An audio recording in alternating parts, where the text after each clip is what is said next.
Bismillahirrahmanirrahim. Assalamualaikum warahmatullahi wabarakatuh dan salam sejahtera buat semua. Alhamdulillah, bersyukur kehadrat Ilahi kerana kita diberikan peluang untuk berkumpul pada hari ini. Pertama kali kami ingin mengucapkan ribuan terima kasih buat Ustazah Anisah kerana bersetuju untuk meluangkan masa bagi sesi wawancara tugasan pengajian Islam MPU 2352 kami. Tujuan kami mengadakan wawancara ini adalah untuk mengetahui serta mendapatkan ilmu secara lebih mendalam tentang cabaran globalisasi kepada dunia Islam dalam aspek sosial serta pendekatan Islam dalam menanganinya. Okey, sebelum kita memulakan wawancara ini, kami terlebih dahulu ingin mengenalkan diri terlebih dahulu. Saya Nurul Hafizah binti Mustaman. Saya Nur Iman Alia. Saya Kayla Safia. Dan saya Nasyatul Filza Akmal binti Khairuddin.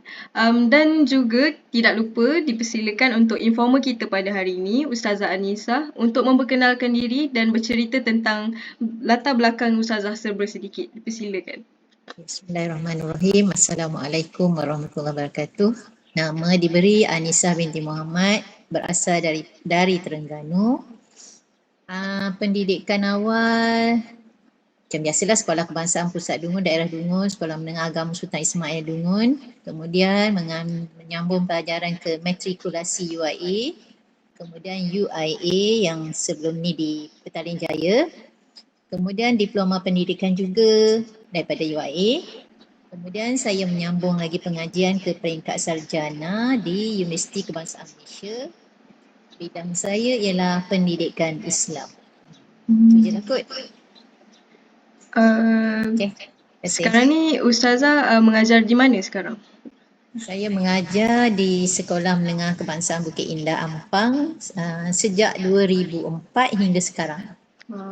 Okey, maksudnya Ustazah seorang Ustazah pendidikan Islam, betul ya? Ya. Okay, Alhamdulillah. Okey, baiklah, terima kasih Ustazah Anisah. Sama. Seperti yang kita tahu, globalisasi telah membawa cabaran yang signifikan bagi dunia Islam dalam berbagai aspek termasuk aspek sosial. So cabaran ini meliputi pengaruh globalisasi terhadap identiti dan nilai-nilai Islam serta perubahan dalam pola pemikiran dan gaya hidup umat Islam. Setelah membuat beberapa kajian, kami telah mendapatkan maklumat awal adalah terdapat pelbagai cabaran globalisasi kepada dunia Islam dalam aspek sosial. Antaranya adalah penyebaran nilai-nilai barat yang mungkin bertentangan dengan nilai-nilai Islam serta pengaruh media massa yang kadang-kadang tiada tapisan. Betul Liana, tapi selain itu, antara pendekatan Islam yang mungkin boleh membantu dalam menangani isu ini adalah dengan cara memperkuatkan pendidikan agama Islam dan juga menyebarkan kesedaran nilai-nilai Islam sebagai landasan sosial dan moral lah. Jadi kami ingin meminta pandangan terhadap kita punya informer kami, Ustazah Anisah. Isu ni jika tidak keberatan, boleh tak Ustazah ulaskan dengan lebih lanjut tentang isu ni? Jadi antara soalan kami yang pertama ialah apakah perubahan sosial yang muncul dalam masyarakat Islam sebagai hasil daripada globalisasi ini? Okey, setakat pemerhatian saya, perubahan-perubahan yang berlaku dalam masyarakat ialah antaranya terhadap hubungan antara satu sama lain, dia menjadi renggang kerana faktor lebih banyak habiskan masa dengan gadget lah berbanding pada kita bertemu secara fizikal. Kemudian pergaulan bebas menular juga dalam masyarakat. Kemudian fahaman liberal iaitu berfikiran macam contohnya buat sesuatu yang bertentangan dengan Islam ataupun pemikiran yang terlalu bebas, tak nak ada sekatan agama, macam contoh yang isu yang hangat seperti LGBT dan sebagainya. Kemudian budaya hedonism iaitu budaya berhibur yang berlebih-lebihan sehingga mengabaikan tanggungjawab sebagai hamba Allah dan lain-lain lah dalam aspek kehidupan seharian kita. Itu rasa saya lah pandangan saya tentang perubahan sosial yang terjadi pada masyarakat akibat daripada globalisasi. Pada pandangan Ustazah juga, adakah perubahan globalisasi ni berlaku pada zaman moden sekarang ataupun benda tu sebenarnya dah pernah berlaku pada awal pertengahan zaman 80-an ke, zaman-zaman yang teknologi tu tidak terlalu kuat? Ya, dia berlaku daripada zaman sebelum era sekarang kata milenium sekarang kan. Sebelum ni dah ada, cuma dia tak terlalu ketara lah dalam masyarakat tu. Masih ada orang kata batas-batasnya lah. Tapi sekarang kita tengok terutamanya yang berfikiran terlalu terbuka. Tak nak ada batasan agama dalam kehidupan seharian. Itu makin ketara dalam masyarakat lah. Sebelum tu ada. Kalau macam saya dilahirkan tahun 70-an, pada masa saya bersekolah di sekolah rendah, pada masa saya darjah 5 atau darjah 6 baru bermula era perempuan memakai tudung yang lebih proper lah. Sebelum tu cikgu ke ustazah sekalipun diorang pergi sekolah hanya pakai tudung yang ikat bawah dagu macam tu je, yang masih boleh nampak lah dia punya rambut tu.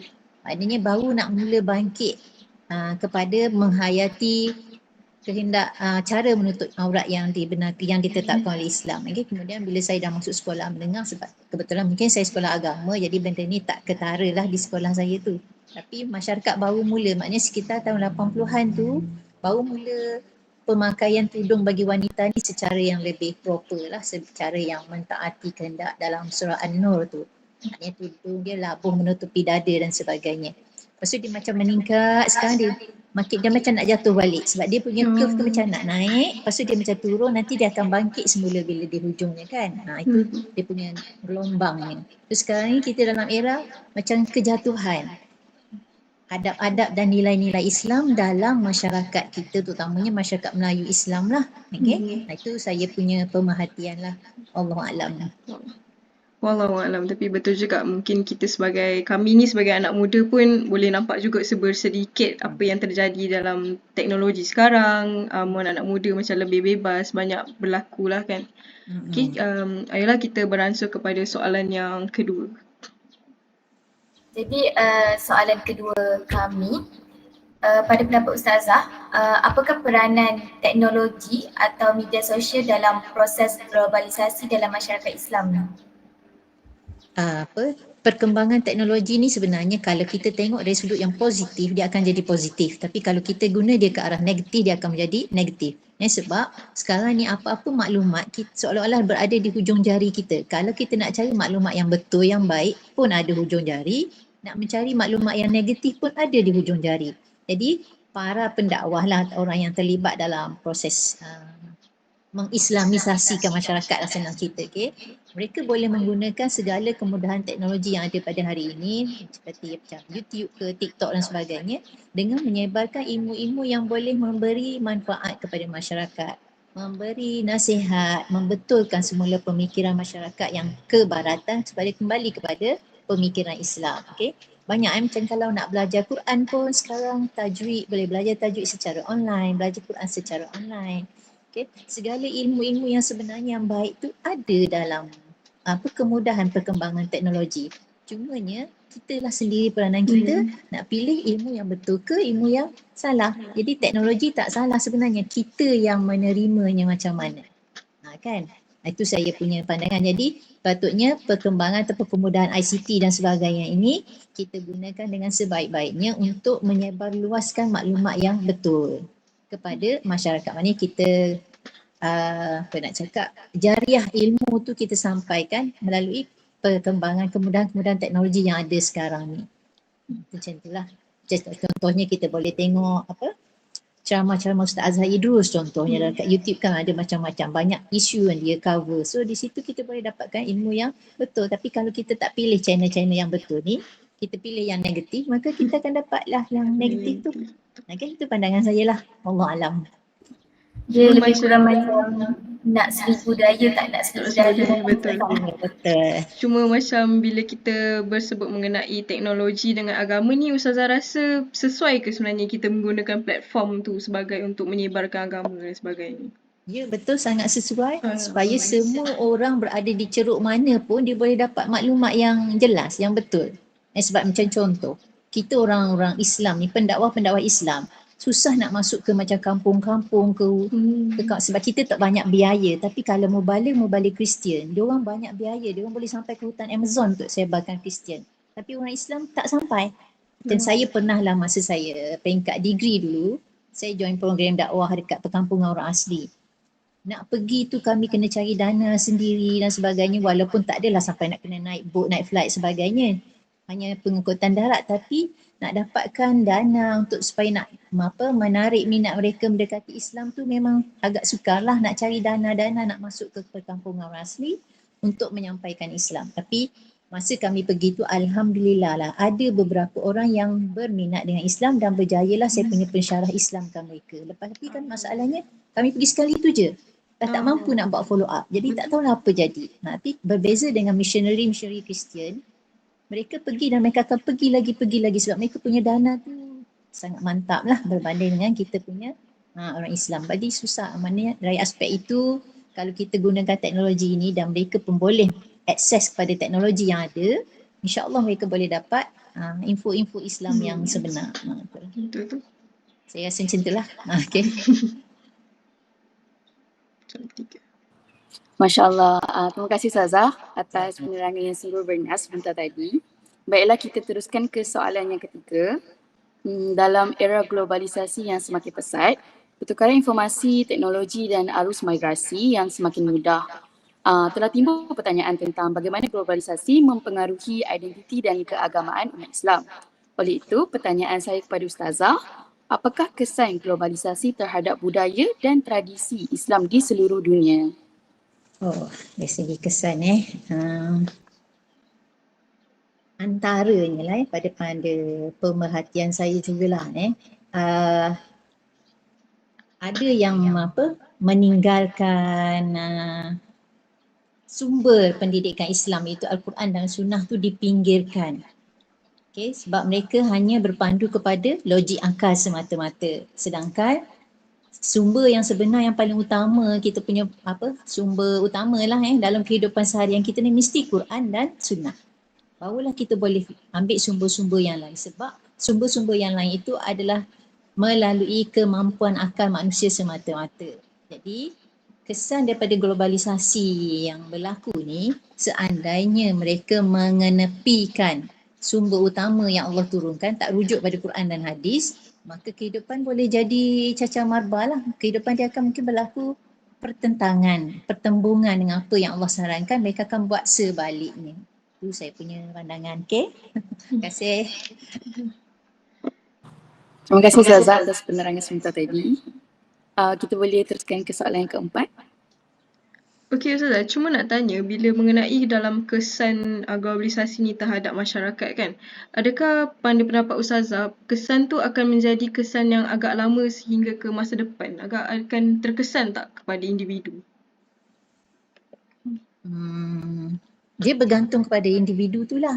Kalau dia jenis orang yang mudah ditegur, mudah dibentuk, mungkin tak berpanjangan dia punya pengaruh yang tak elok tu pada diri dia. Tapi kalau ada yang jenis yang macam susah nak ditegur, susah nak dibentuk, mungkin akan berpanjangan lah.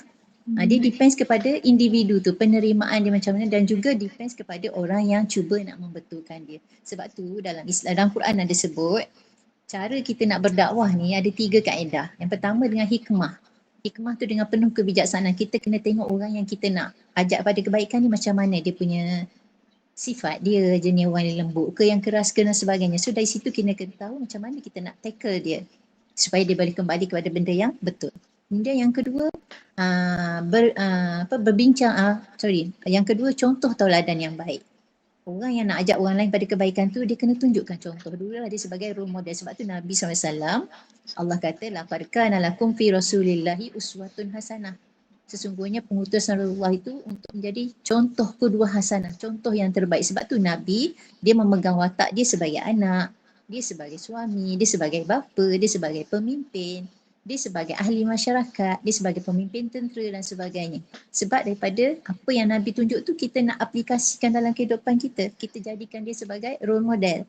Jadi pendakwah ni kena bijak menunjukkan contoh kepada orang yang dia nak ajak kepada kebaikan tadi, orang yang mungkin dah jauh tersasar, nak tarik balik kepada landasan yang benar. Dan yang ketiga, kaedah dalam Islam ajar perdebatan dengan cara yang baik. Kita ajak dia bincang, bagi dia satu contoh macam mana, apa pendapat dia, dan kita cuba betulkan kalau seandainya pandangannya tu salah. Okay, maknanya tapi kaedah yang terbaiknya hikmah tadilah, dengan cara yang penuh sopan. Sebab tu Nabi tak balas kekerasan dengan kekerasan, Nabi balas dengan kelembutan. Itu cara dakwah yang Nabi buat dan sangat berkesan, kan? Okay, itu pandangan saya lah. Okay. Jadi bila kita sebut mengenai dalam nilai-nilai Islam ni memang indah, banyak yang baik-baik, banyak penuh hikmahnya. Jadi dalam pandangan Ustazah, apakah nilai-nilai Islam yang dapat digunakan sebagai panduan dalam menangani cabaran sosial yang timbul akibat globalisasi ni? Tadi apa dia balik tadi, Nasyatul? Sorry. Sikit. Okay, apakah nilai-nilai Islam yang dapat digunakan sebagai panduan dalam menangani cabaran sosial yang timbul akibat globalisasi? Okey, antaranya kita kena mengamalkan sikap hormat menghormati. Okey, antara satu sama lain lah, terutamanya kalau kita ambil contoh kita di Malaysia, masyarakat kita majmuk berbilang agama, berbagai bangsa dan kaum. So sikap toleransi, hormat menghormati tu sangat penting. Sebab kita kena tunjukkan yang Islam ni bukan agama yang orang kata strict, tegas, tak bertempat, tak. Tapi Islam tu sebenarnya dia bergerak mengikut kehidupan kita seharian. Janji kita tak lari daripada apa yang Allah tetapkan. Dia boleh ikut, dia fleksibel. Macam tu. Dia tak bersifat orang kata jumuk. Sebab tu Islam dah turun sejak 1445 tahun yang lampau. Tapi masih sesuai sampai ke hari ini dan akan sesuai sampai hari kiamat. Sebab dia macam mengikut kita. Tapi kita ada batasnya. Mengikut pun kita tak boleh over pada apa yang dah digariskan oleh Allah SWT. Jadi sikap yang paling penting kalau dalam nak menangani isu-isu ini ialah hormat menghormati, bertolak ansur, sungguh tunjukkan kita terima dulu pendapat yang mereka nak sampaikan, cuma kita akan cari titik tengah. Apa jalan penyelesaian antara dua pendapat yang berbeza. Sebab tu Nabi pernah sebut, perbezaan pendapat dan kalangan umatku bukanlah satu benda yang benda yang tak elok, tapi sebenarnya menggambarkan kepada percambahan pemikiran. Dan akhirnya kita carilah titik pertemuan di mana tempat yang terbaik. Untuk semua orang akan rasa puas hati. Sebab tu Islam dalam pentadbiran kita kena amalkan konsep syura. Bermesyuarat untuk cari titik persamaan agar semua orang akan rasa suka, tenang, puas hati dengan apa yang akan diputuskan. Okey, itu saja, wallahu alam. Baik, terima kasih Ustazah. Untuk soalan seterusnya, bagi saya soalan ni mungkin agak familiar atau menjadi kebiasaan lah kepada Ustazah yang berkecimpung dalam bidang pendidikan. Jadi soalan seterusnya, bagaimanakah pendidikan Islam atau institusi pendidikan boleh memainkan peranan dalam menangani cabaran sosial yang timbul akibat globalisasi? Okey, kalau dari segi aspek pendidikan, maknanya penerapan nilai-nilai akidah tu, pemantapan akidah tu kena bermula daripada kanak-kanak lagi. Maknanya masa budak tu dah mula cerdik, dah mula fikir baik buruk satu benda, penanaman, penekanan kepada akidah yang betul tu perlu diterapkan oleh ibu bapa. Okey, kalau itu peringkat rumah. Kemudian di sekolah pun sama. Di peringkat rendah lagi dah ajar tentang konsep akidah, konsep tauhid, tapi janganlah yang tinggi sangat tak sesuai dengan pemikiran kanak-kanak. Bila dah naik ke menengah tu, sesuaikanlah pula penerangan tentang akidah tu untuk peringkat remaja yang dah mula fikir lebih mendalam. Kemudian sama juga sampailah kepada IPT dan sebagainya. Proses pemahaman konsep akidah tu kena berterusan dari segi sifat wajib bagi Allah, sifat mustahil, sifat harus, tauhid rububiyah, tauhid uluhiyah, tauhid asma' wa sifat tu kena ditanamkan supaya ada kefahaman yang jelas tentang konsep ketauhidan kepada Allah Subhanahu Wa Taala. Jadi bila akidah mantap, insya-Allah lah tak mudah terpengaruh dengan unsur-unsur yang tak elok. Okey, itu yang pertama, aspek yang paling penting akidah lah. Okey. Kemudian yang kedua, aspek ibadah.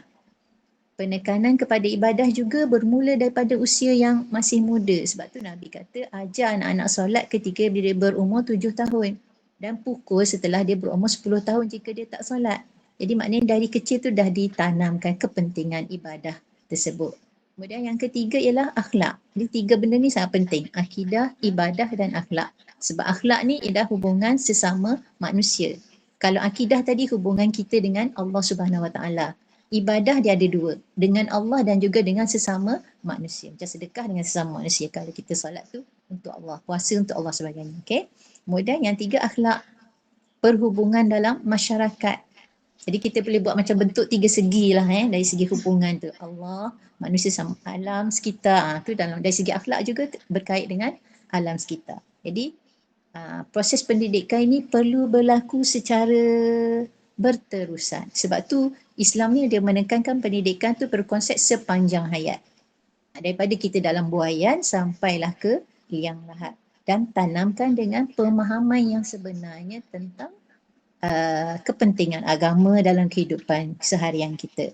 Okay, kemudian lagi dari aspek pendidikan saya rasa itulah antara 3 perkara yang penting dan juga penekanan kepada menuntut ilmu tadi yang saya kata proses pembelajaran tu sepanjang. So ada 4 item tu lah pada pandangan saya. Okay, terima kasih. Macam Ustazah sendiri, Ustazah pendidikan Islam kan, macam mana pengalaman Ustazah dalam menerapkan agama Islam terhadap pelajar-pelajar ni? Kadang-kadang kan pelajar nak menerima tu ada yang susah, ada yang senang untuk diterima. Macam mana pengalaman Ustazah? Ya betul, saya akui itu sebab ada setengah budak kalau dia punya basic agama di rumah dah kuat, macam mak ayah pun memang sentiasa menekankan tentang solat dan sebagainya, mereka akan mudah terima apa yang kita sampaikan. Tapi kalau dekat rumah pun dia punya bi'ah agama tu tak berapa kuat, latar belakang agama kat rumah pun tak berapa, memang agak sukarlah untuk dibentuk. Tapi ada juga kes yang saya jumpa, dia nak pada agama, macam contohnya nak solat, nak bertudung, tapi bila balik rumah mak ayah macam tak benarkan. Ada kes tu yang berlaku. Jadi kita bentuk dia masa di sekolah lah supaya dia buat bersungguh-sungguh dan balik rumah dia cuba buat juga dan sambil memahamkan apa kedua ibu bapa mereka lah yang melarang tadi tu.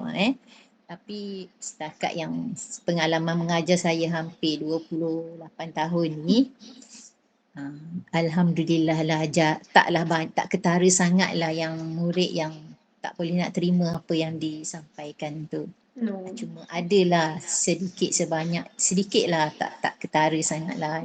Macam contoh bila kita suruh solat, mereka akan jawab, tak payahlah susah-susah suruh saya solat, mak ayah saya pun tak suruh saya solat. Macam tu dia punya pemikiran dia. Sebab tu penanaman kepentingan akidah dan sebagainya tadi tu kena dari awal. So parents tadi juga perlu ada kefahaman Islam yang jelas supaya dia boleh membentuk keluarga dia yang sakinah mawaddah tu lah. Okay. Itu je lah saya rasa. Baik, terima kasih Ustazah. Jadi bagi pendapat Ustazah, wajarlah bagi kami pelajar di mana fasa kami di universiti ini, universiti mempraktikkan subjek pengajian Islam yang kami pelajari sekarang ni. Betul. Apabila lagi bila kami sekarang ini berjauhan daripada wali, ibu bapa dan sedang mengenali dunia. Jadi saya rasa wajarlah kami mempelajari subjek ini. Ya, sangat-sangat wajar sebab benda agama ni kita tak boleh tinggalkan. Sebab dia sentiasa kena kita buat sentiasa dalam kehidupan kita. Kalau tak ada dipantau, takut kita terleka tambah-tambah remaja macam awak lah. Tapi orang tua pun ada juga yang leka kan, tak dinafikan lah. Tapi remaja ni sebab dia masih muda. So semua benda dia macam nak cuba. Jadi kalau tak ada orang yang guide dia, tak ada orang yang pantau, tak ada kelas-kelas yang agama macam ni, mungkin akan lebih tersasar lah. Macam zaman saya memang orang kata produk UIA daripada matrikulasi sampai saya punya diploma pendidikan. Kami memang ada halakah setiap minggu ataupun dipanggil study circle. Jadi akan ada nakib-nakibah dalam setiap grup tu. So mereka akan pantau kami ahli kumpulan halakah ni macam mana selepas majlis halakah, sepanjang kami berada di universiti tadi macam mana. So maknanya itu antara penerapan nilai Islam yang dibuat oleh UIA dan saya dengar masih sampai hari ini study circle tu diwujudkan. So itu antara cara yang bagus lah. Itu maknanya secara kelas yang informal. Tapi kalau masa zaman saya dulu, memang kami akan ada peperiksaan juga untuk study circle. So bukan peperiksaan yang kita ambil kos kita tu saja. Itu saja Dayana. A good idea lah orang kata kan. Study circle tu pun penting juga untuk kita pelajar-pelajar kan. Maksudnya menerapkan, kena sentiasa mengingati lah tentang akidah kita semua. Okay, kita berlangsung dengan soalan yang seterusnya. Soalan daripada saya, tadi kan Ustazah dah terangkan tentang peranan, kesan dan juga nilai-nilai. Jadi sekarang soalan saya, apakah langkah-langkah yang boleh diambil oleh masyarakat Islam untuk menjaga nilai-nilai tradisional mereka dalam menghadapi impak globalisasi? Mungkin Ustazah boleh ulaskan lagi? Okey, kalau dari segi langkah kan? Betul. Langkah kalau pada pandangan saya lah, kita boleh pecahkan kepada peranan ibu bapa. Peranan ibu bapa ni orang yang sangat berperanan penting, bertanggungjawab mereka besar dalam proses mendidik anak-anak sebab kebanyakan masa mereka bersama dengan ibu bapa lah sebelum mereka mula keluar belajar ke universiti dan sebagainya. Jadi ibu bapa ni sebab tu sebaik-baiknya sebelum menjadi ibu bapa dia kena belajar parenting skill. Dia kena ada kemahiran keibubapaan agar dia boleh membentuk anak dia menjadi anak yang soleh-solehah lah supaya apa jua cabaran di luar daripada rumah, anak tu takkan mudah terpengaruh. Ada jati diri dia sebagai seorang Muslim. Kita boleh ambil analogi macam contoh ikan berenang dalam laut tapi tak termasin pun sampailah kita letak garam bila kita nak masak kan, baru ikan tu jadi masin. Maknanya surrounding dia tak mempengaruhi pun diri dia. Itu yang kita nak dalam diri setiap individu Muslim lah. Kita ada jati diri sebagai seorang Muslim yang kuat. Okay? Kemudian yang kedua, untuk guru ataupun pendidikan. Okay?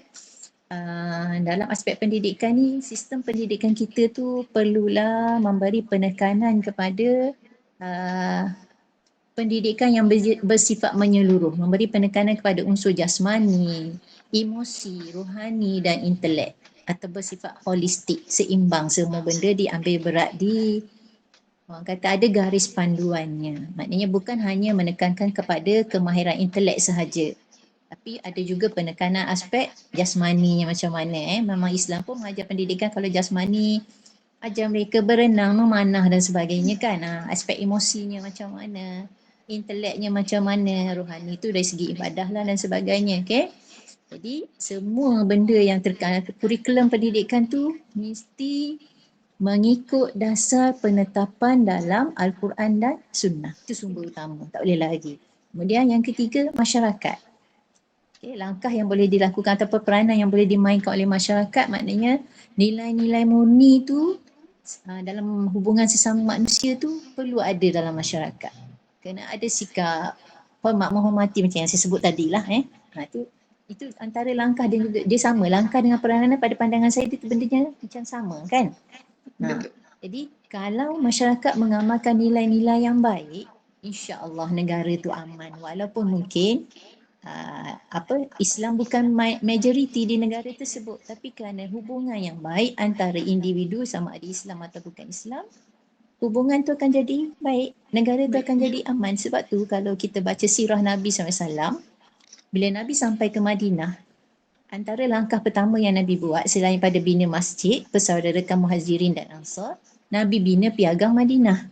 Nabi gubal piagam Madinah sebab penduduk Madinah pada masa itu dah jadi majmuk. Ada yang Islam, ada Yahudi dan lain-lain. Jadi perlu ada satu undang-undang untuk menyatu padukan kehidupan supaya kehidupan di masyarakat di Madinah tu menjadi aman. Okey? Jadi itu antara langkah yang boleh diambil. Adakah saya dah menjawab soalan Iman ya? Menjawab.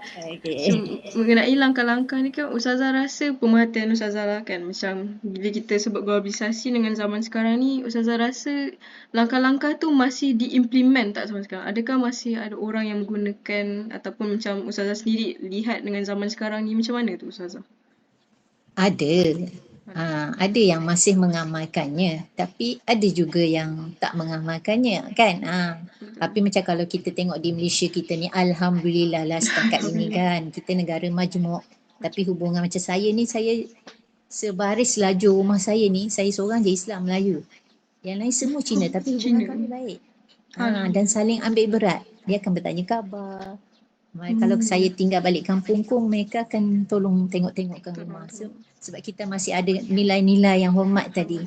Kita tak kacau pun dia macam dia nak beli anjing ke apa ke, kita tak adalah nak marah ke apa kan. Kita masih respect dia punya budaya dan dia juga respect budaya kita. Jadi adalah yang saya rasa kalau Malaysia ni tak ketara lah sebab kita tak adalah isu yang besar sangat lah antara orang kata pertembungan budaya agama dengan budaya-budaya yang tak Islam tu kan. Betul. Setakat ni lah Alhamdulillah dan kita doalah supaya berterusan lah kehidupan kita yang aman ni kan. Okay, Nasha. Alhamdulillah lah sebab kita masih menetap di Malaysia ni, orang kata apa, patut bersyukur sebab negara-negara lain tu masih ada yang bergolak, macam memang keharmonian dia tu tak diterapkan betul-betul, tapi bila di Malaysia ni memang sepatutnya kena bersyukur lah, lebih lagi kami anak muda kan, semuanya kena bersyukur lah. Okay, Iman? Tadi Ustazah ada ulaskan tentang langkah-langkah. Jadi sekarang dari sudut pendapat Ustazah, adakah cabaran ini akan mendatangkan masalah yang besar sekiranya tak ada tindakan atau langkah penjagaan yang diambil lah? Ya betul, boleh mendatangkan masalah sekiranya kita tak ambil berat tentang keruntuhan moral sebenarnya yang berlaku dalam masyarakat. Macam kita tengok 2-3 hari ni ada je berita yang anak sanggup sampai bunuh ibu kan. Yang kes buang bayi dan sebagainya, penderaan. Kemudian yang paling tak boleh diterima akal, campurkan dadah dalam susu anaknya sampai anak tu masuk ICU kan. Baru lagi lah berita-berita tu, tapi kemarin yang bunuh maknya tu kan.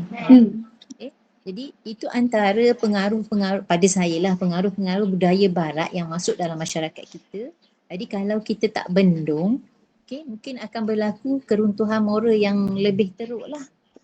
Sebab globalisasi ni sebenarnya kita jangan tengok kepada skop yang kecil, dia luas. Macam-macam benda masuk dalam negara kita.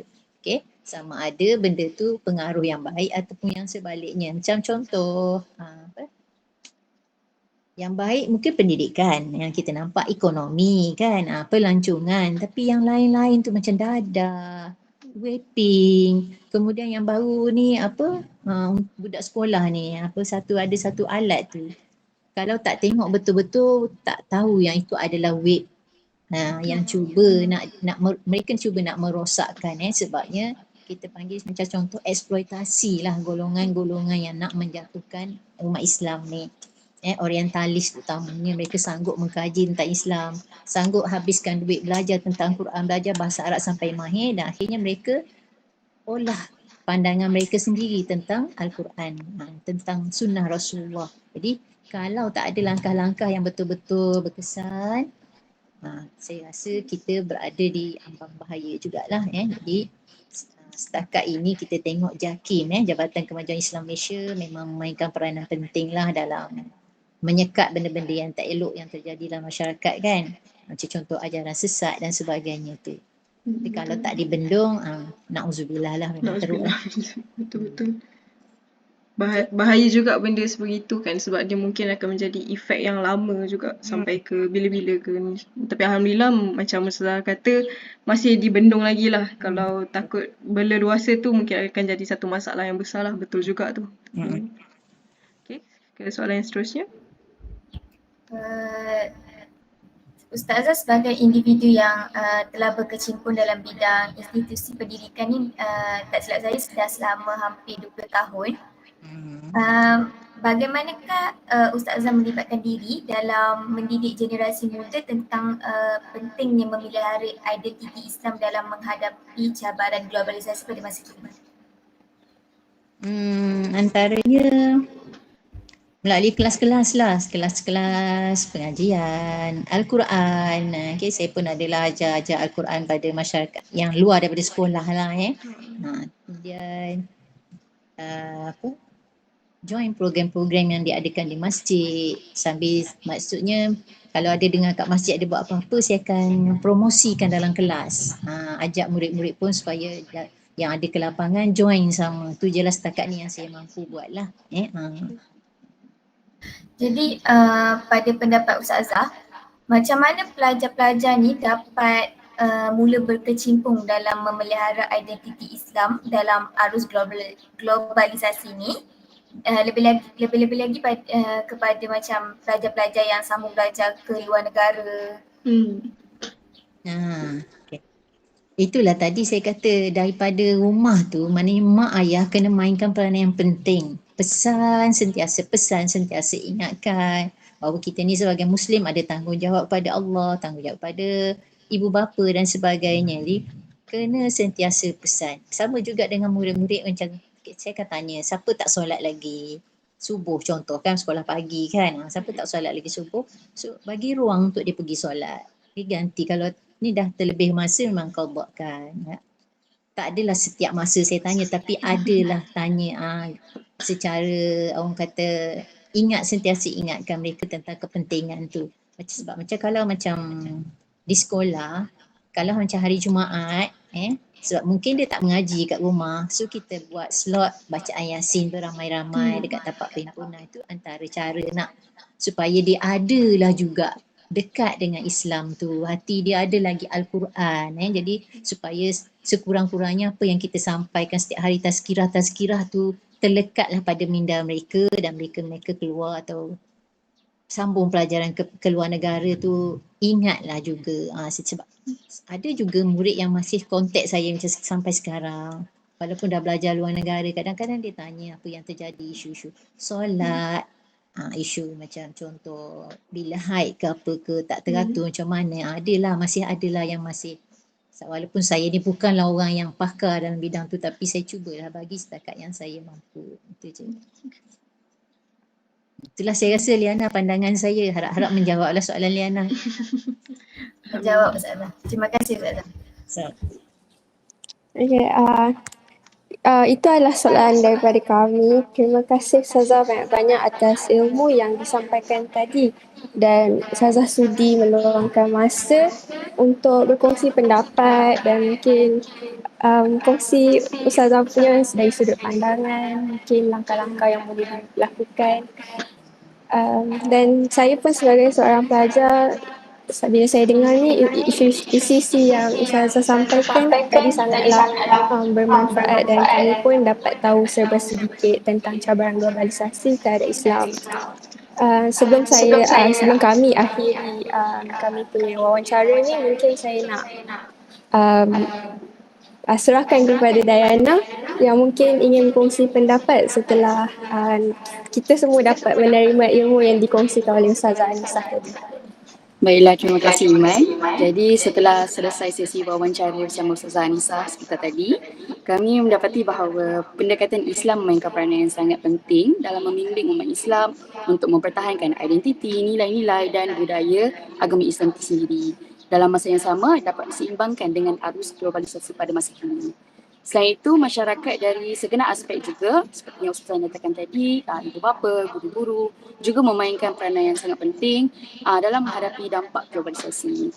Di dunia serba moden ini amatlah wajar bagi kami untuk didedahkan dengan topik-topik sebegini. Jadi saya memberi sedikit ruang kepada Ustazah untuk memberi kata-kata yang terakhir ataupun nasihat kepada kami. Okey. Kata-kata akhir nasihat. Okey, nasihat saya sama-sama kita sama-sama. Saya pun ingatkan diri saya pun tak sempurna, banyak juga dosa dan kesalahan.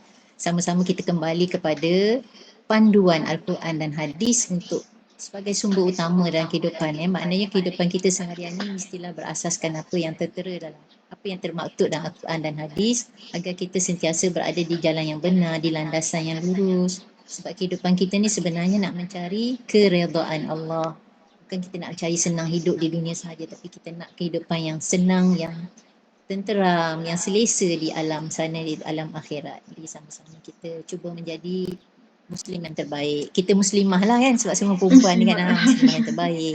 Anak yang solehah lah kepada kedua ibu bapa kita, insyaAllah. Dan tuntutlah ilmu selagi ada peluang dan ruang. Jangan berhenti. Okay, itu saja. Saya minta maaf lah kalau ada tersilap kata ke, terkasar bicara ataupun tak menjawab soalan. Itu yang mampu saya bantulah. Mudah-mudahan berjayalah menjawab apa yang menjadi tuntutan pada mata pelajaran ni, apa kos yang awak ambil ini. Okay? InsyaAllah. Itu saja saya rasa. Terima kasih semua.